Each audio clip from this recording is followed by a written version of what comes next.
ছাড়াই গাজরের হালুয়া? আরে চাপ নেই, একদম পারফেক্ট হবে গাজরের হালুয়াটি। বাজার থেকে লাল লাল গাজর নিয়ে এসে ভালো করে গ্রেট করে নিন। তারপর কড়াইতে 2 টেবিল চামচ ঘি দিয়ে গ্রেট করে রাখা গাজরগুলি ভালো করে ভাজুন। 15 মিনিট ঢাকিয়ে ভালো করে একটু গাজরগুলিকে ভেজে নিতে হবে। যখন দেখবেন গাজরটি পরিমাণে অর্ধেক হয়ে গেছে, ঠিক সেই মুহূর্তে যোগ করে দিন কুচিয়ে রাখা কাজু এবং চিনি। চিনিটি আপনারা আপনাদের স্বাদ অনুযায়ী ব্যবহার করবেন। তারপর চিনির জলটিকেও ভালো মতো মেরে নিতে হবে।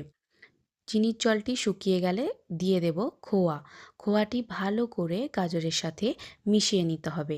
ভালো করে গাজরের সাথে মেশানো হয়ে গেলে ওপর থেকে এলাচের গুঁড়ো ছড়িয়ে নামিয়ে নিলেই তৈরি আমাদের অতুলনীয় স্বাদের গাজরের হালুয়া। আর কি, এনজয় করুন আপনারা আপনাদের পরিবারের সাথে। আর রেসিপিটি ভালো লাগলে অবশ্যই লাইক, শেয়ার এবং সাবস্ক্রাইব করবেন।